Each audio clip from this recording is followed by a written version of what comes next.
Hey, what's up, guys? It's your boy Sassy Joe, and today I'm doing a little something different than what I normally do here on my channel.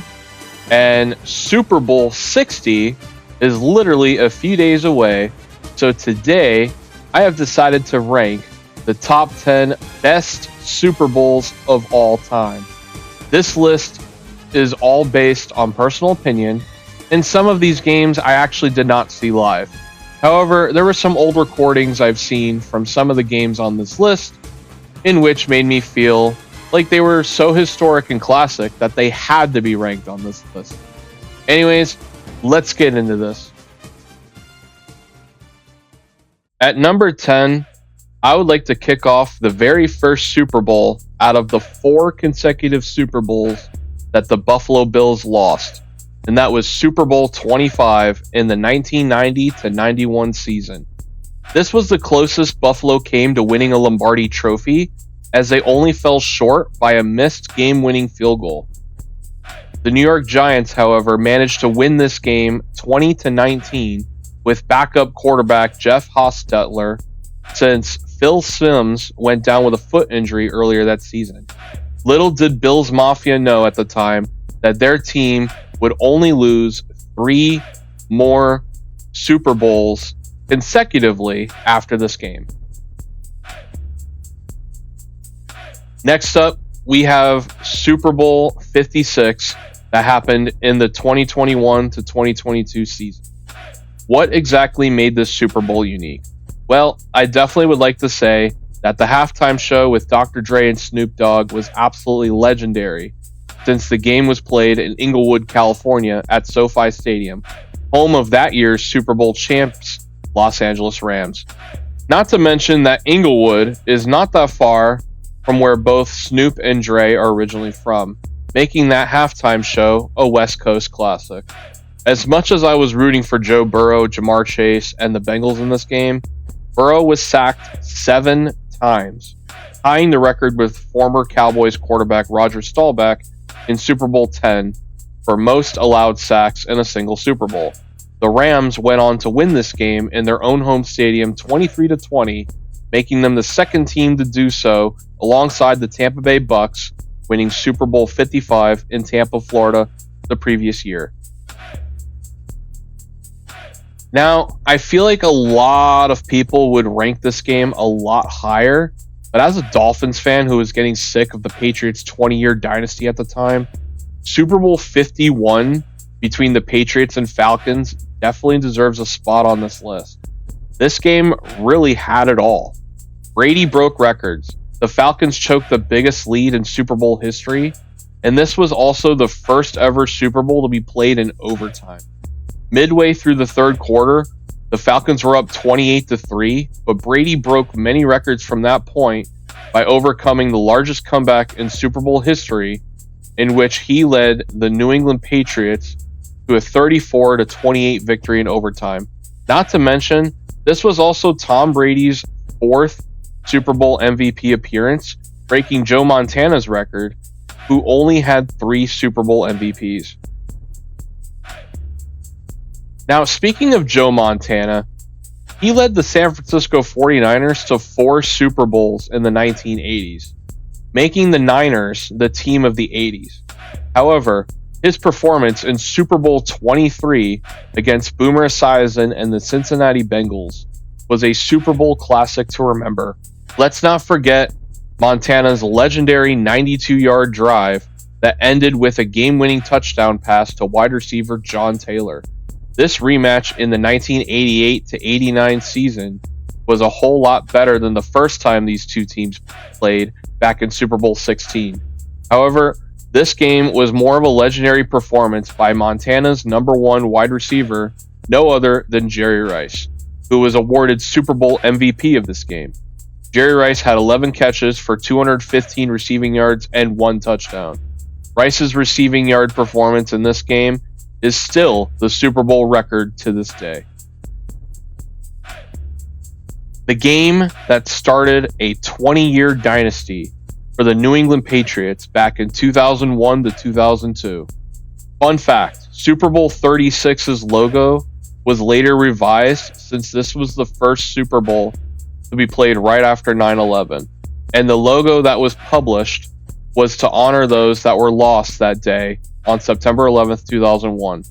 The greatest show on turf, St. Louis Rams, with Kurt Warner, were heavily favored in Super Bowl 36 with odds of minus 200.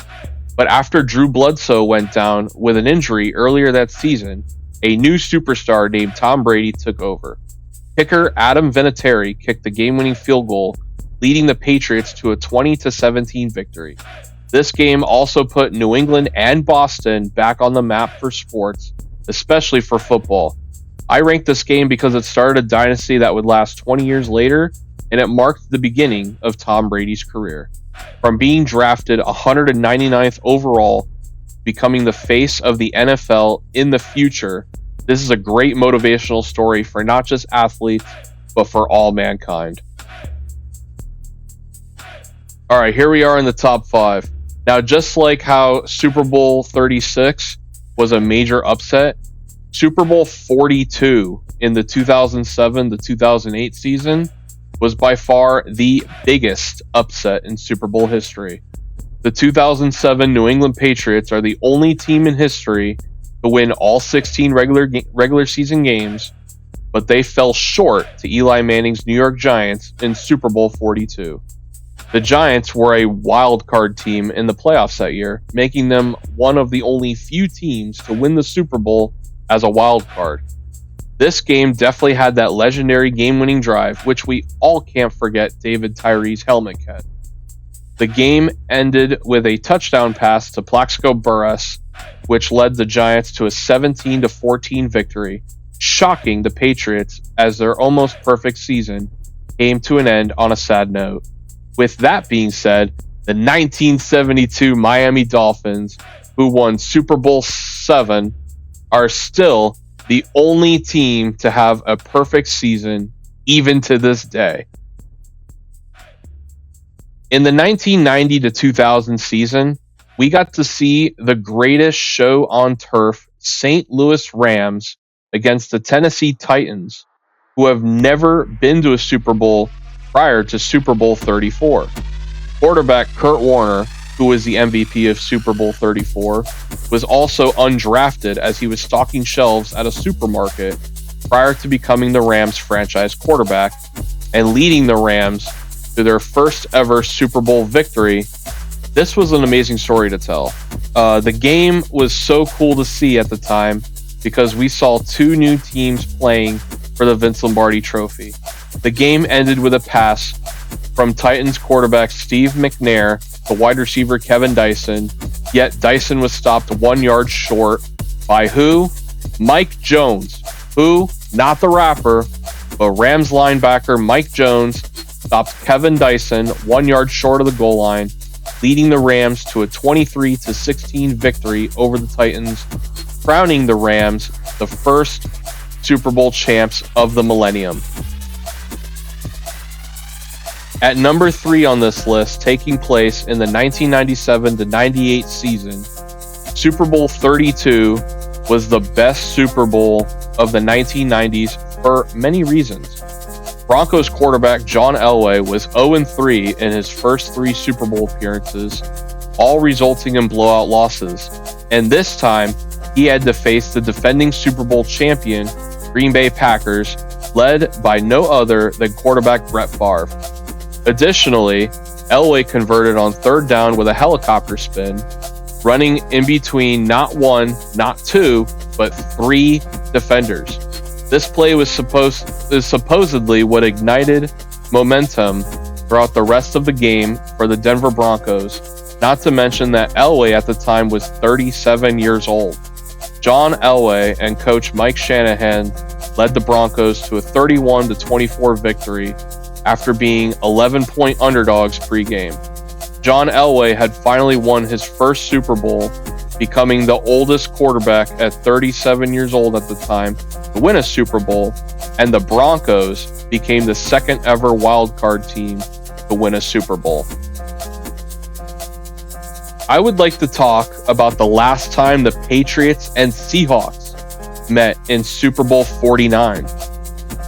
This matchup was by far a Super Bowl classic, despite the Deflategate allegations.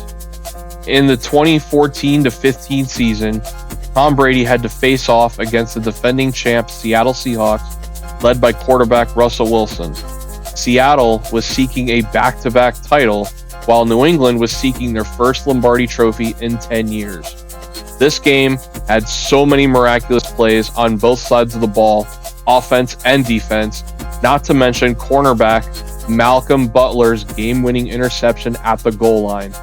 I still question to this day, with Marshawn Lynch in the backfield at the 1-yard line, why would you not run the ball? That game-winning interception by the rookie corner at the time sealed a 28-24 victory for Brady, Bill Belichick, and the Patriots. Now, since these two teams are rematching this year in Super Bowl 60 with brand new rosters and coaches, I have to ask my audience a couple questions. Has Seattle learned their lesson? Will the Seahawks make this mistake again this year? If the Seahawks are in this situation somehow again, will Mike McDonald, actually have Sam Darnold hand the ball off to Kenneth Walker this time? Let me know in the comments below what y'all think. All right, before we get to the number one spot, I just want to say I have watched many Super Bowls in my lifetime, whether if it's live on Super Bowl Sunday or just an old recording. As a Dolphins fan, as you can see, I've never got to see my team play in a Super Bowl live, let alone the fact that the last time we even won a playoff game in 2000 was also the same year I was born. I do have a few honorable mentions of some Super Bowls I've seen in my lifetime, though, such as Super Bowl 52, when the Eagles' backup quarterback Nick Foles performed the Philly Special and led Philly to their first ever Super Bowl title. Super Bowl 54, when Mahomes won his first Super Bowl with the Kansas City Chiefs, and this was their first title in like 50 years, and they came back from an 11-point deficit against the 49ers. And let's also not forget Super Bowl 44, when Drew Brees led the New Orleans Saints to their lone Super Bowl victory and their only Super Bowl appearance against Peyton Manning and the Colts. Anyways, on to the number one spot. Just to let y'all know, this was the very first Super Bowl I have ever seen live. And this was the season that got me into football. I would love to give a shout out to any Steelers fans watching this video, because the best Super Bowl of all time was Super Bowl 43 between the Pittsburgh Steelers and the Arizona Cardinals. The Steelers were under their third head coach in 30 years at the time, with 5 Lombardi trophies in franchise history, while the Cardinals have never been to a Super Bowl prior to Super Bowl 43. This game was miraculous to watch as a kid. I remember being 8 years old in 2009, watching linebacker James Harrison run that interception all the way back for a pick six from one end zone to the other. And of course, Super Bowl MVP wide receiver Antonio Holmes making that toe tap catch in the back of the end zone, leading the Steelers to their 6th Super Bowl title and a 27-23 victory. This was by far a legacy game for both quarterback Big Ben Roethlisberger and coach Mike Tomlin, and this was also a Super Bowl to remember, as the Pittsburgh Steelers literally, and still to this day, have the most titles, like the most Lombardi trophies in NFL history. All right, so there you have it. Those are the top 10 best Super Bowls of all time. Let me know in the comments below, what was the best Super Bowl you have ever seen? Do you agree with my list? What would you change? Anyways, thank you all so much for watching. Don't forget to like this video and subscribe to my channel for more content. This is your boy, Sassy Joe, signing out. Have a nice day.